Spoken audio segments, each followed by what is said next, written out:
go get them again.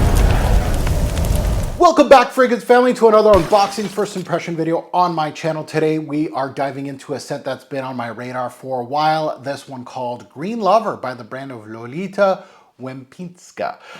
So it's not Lempicka, it's Lempicka. Just found that out. This is a brand that hardly delivers in the men's aisle. If you're looking at their gender, their feminine aisle and their men's aisle. The men's aisle is far and few between in regards to releases.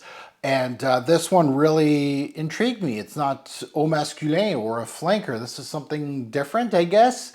And you never know what you're going to get here. So stick around as I unbox this unique find and share my first impression. I hear good things within the fragrance community. It's all the chatters about this is a unique fragrance, a very good fragrance for a bargain bin type of pricing.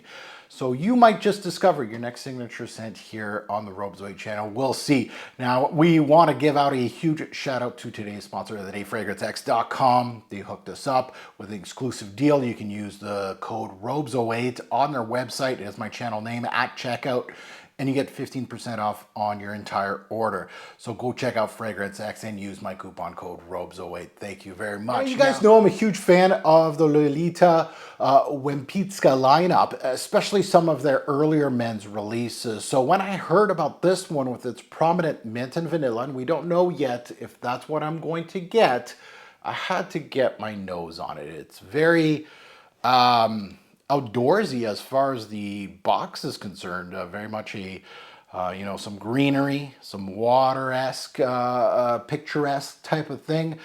So it said prominent mint and vanilla. That's what most people are talking about. So I had to get my nose on it. Plus, it's often found, in bargain bins, which could make it an absolute steal if you're looking for a solid cheapie. And throughout my years, I've built, on my channel, a lot of people may see me as the niche guy or the indie guy, but if you go through those early years, there was a lot of bargain bin stuff before the TJ Maxx kind of guys came through.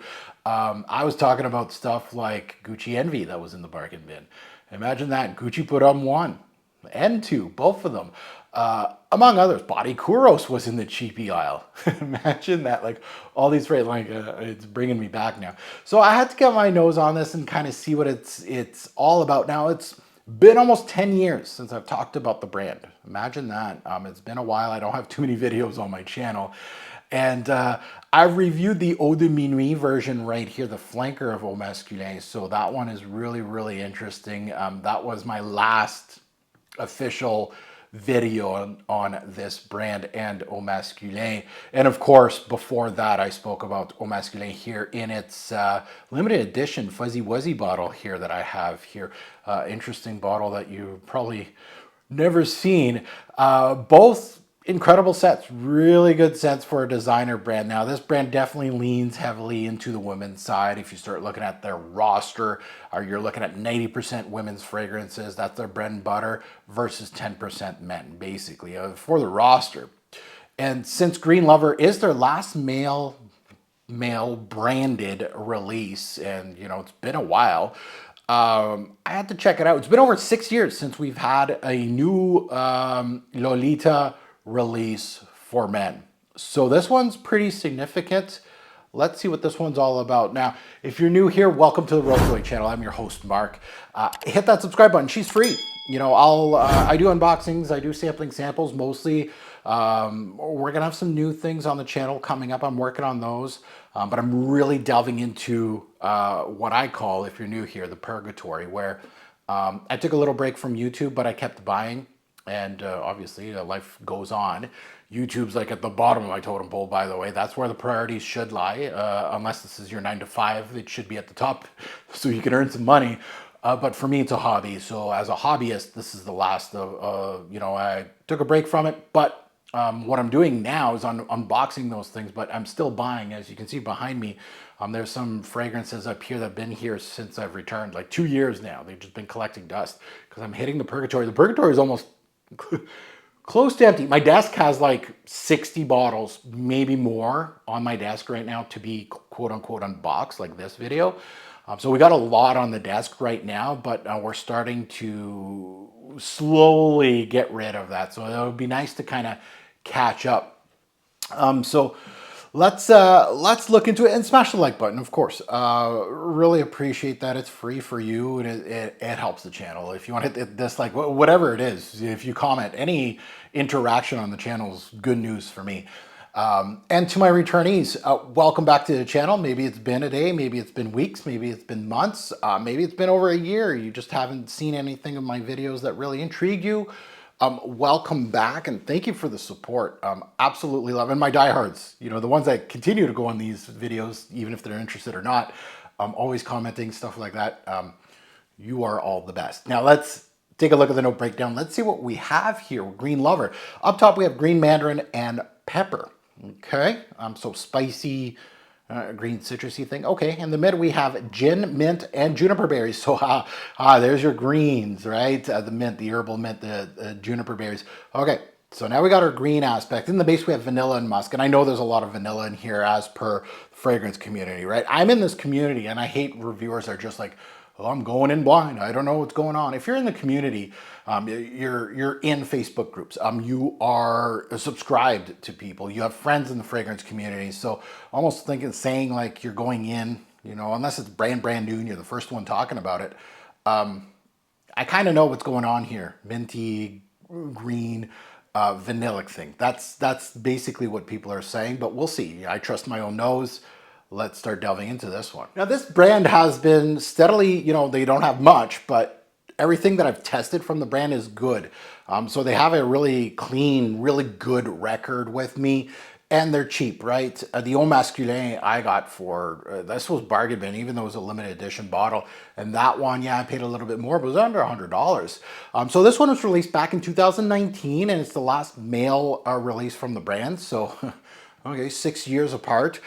Nose, Maya Lernoux. Just getting started in perfumery, Maya does.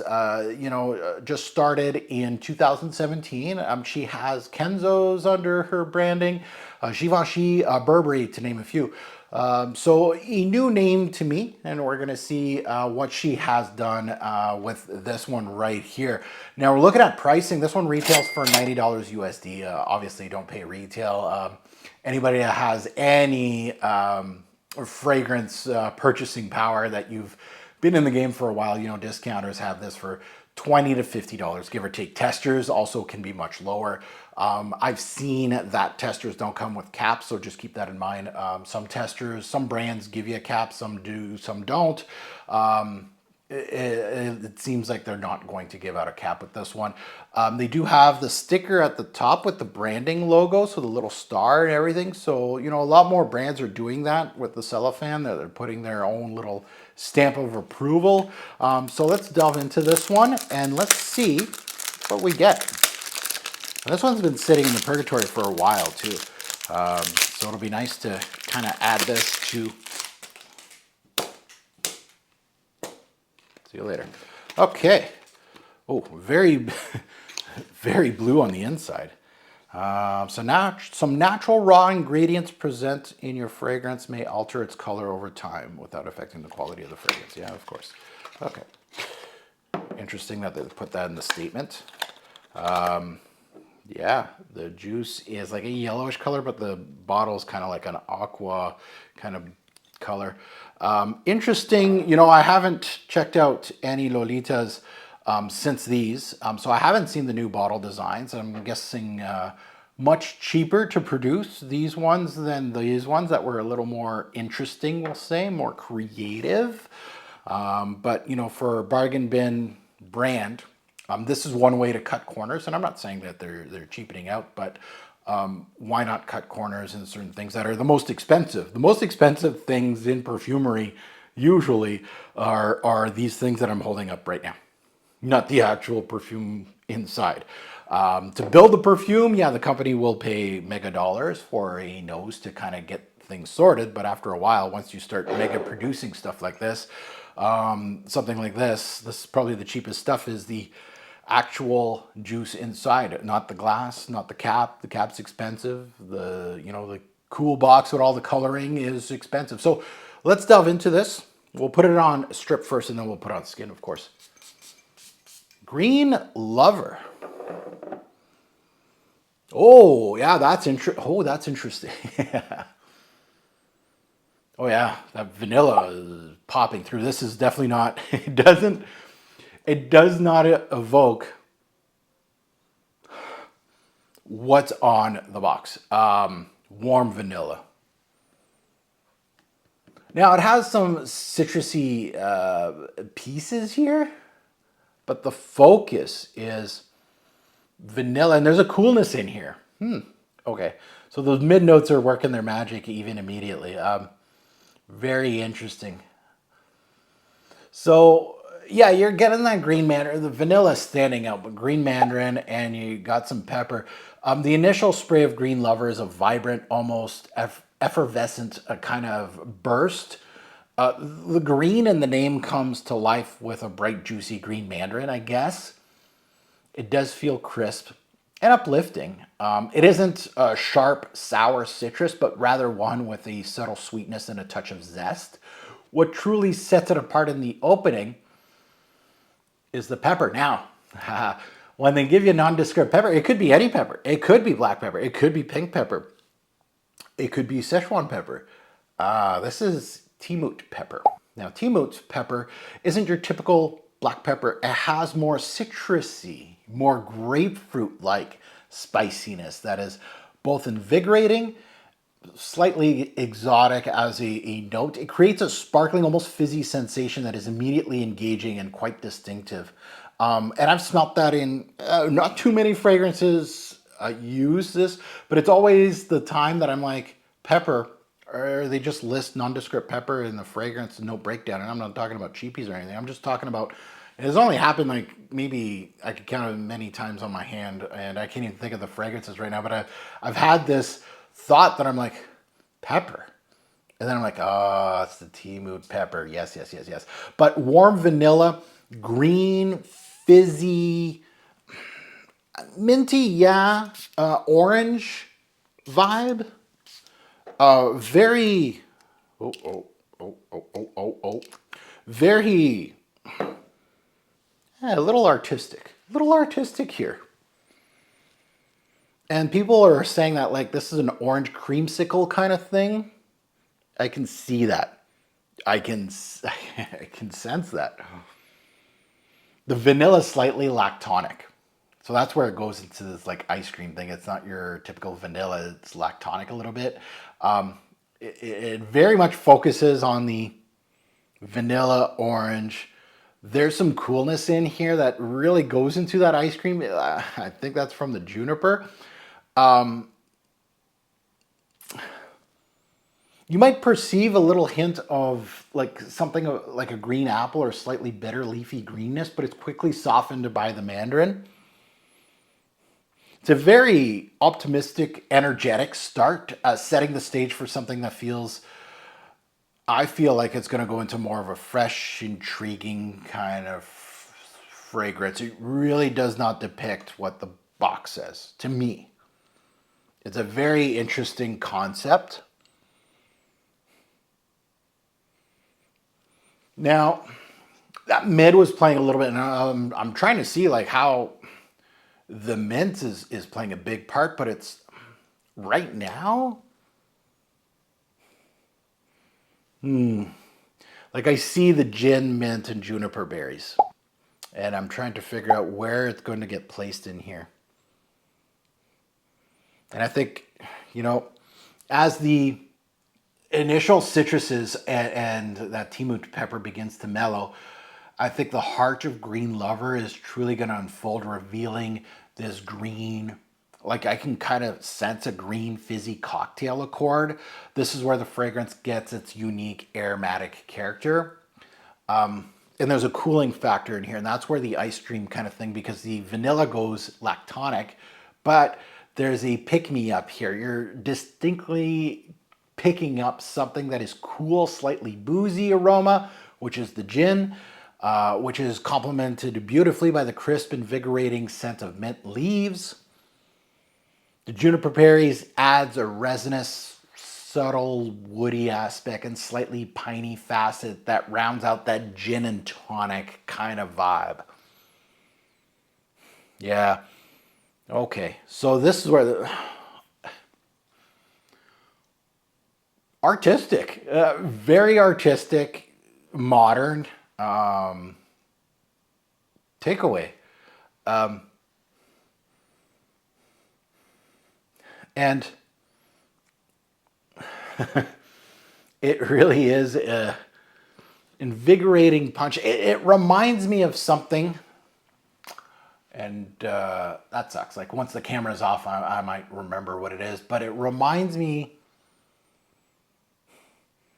of something in the niche realm.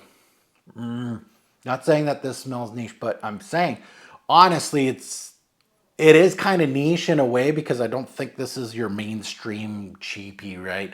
It's not going to be like something that copies blueies and stuff like that. This is on its own and it stands on its own and very unique for someone like myself that has such a large collection. Yeah, Green Lover gives me an invigorating punch. It looks good for summer and spring scent. I think you could pull it off like a spring day, summer night almost. It almost has a little too much thickness to it. But I think this thing's going to warm up a bit. I think the vanilla is going to bog it down a bit to make it a lot more versatile as a scent, not just this kind of like river greenery kind of thing, just a strictly summer scent. I think this is more versatile. So we're going to see, like when I said in the introduction, this possibly could be someone's signature scent. Oh yeah, yeah, I could see that. This is a little too playful for something that you want to get taken seriously, like in the office. I don't think it'll be like out of place in an office setting. But if you want to be the boss or something like that, I think there's things that'll be much better suited for that kind of thing. But for me personally, I'm looking at this as a fun fragrance that I can wear spring, fall, middle of winter. You know, those invigorating hits, and it kind of reminds me. I'm trying to remember. Which kind of fragrance kind of did Animari for him, which was like a fragrance that had like a lemon drop on it, but it also had like some backbone to it. And I'm going back, like that was a cheapie as well back in the day. Animari HM or something like that. Man, I got to go back to that fragrance. They had a T1 also that was really, really good. I think that one was called Him. But going back to this, I mean, it's in that realm that it's more spring based, that it will go well with the fluctuating weather, that it's going to be cooler and warmer. It'll do well in both sections. Very, very versatile. I don't think this is a safe blind buy for anybody, honestly. Even at this price point, keep that in mind. I feel like it depends on your taste. It depends where you're at in your journey. It depends what you're looking for. If this sounds interesting to you, you can do worse than blind buying. You know, you'll get hit hard with a $500 blind buy and you're like, oh, shouldn't have done that. This won't sting as much, but I could see this one kind of stinging for some people. But this is one of those that in the sea of designer fragrances that I've smelt, and a lot of them are expensive, right? You're looking at Paco Rabanne new 1 millions or new Invictuses, the new Phantoms, the Elixirs, and the new Le Mals and stuff like that. Like this comes in and is like interesting. It's very interesting concept fragrance. Yeah, it's for people that are looking for something a little different. This is going to be there. But it has a little bit of familiar pieces as well. Like the vanilla is,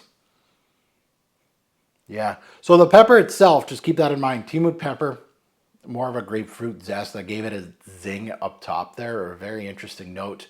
Not anything super piquant like a black pepper or a Szechuan pepper where you can get some bite to those fragrances. Even pink pepper can give you some bite. Yeah, interesting concept by Lolita. Now that you've heard my thoughts, I'd love to hear yours. Drop your take on Green Lover.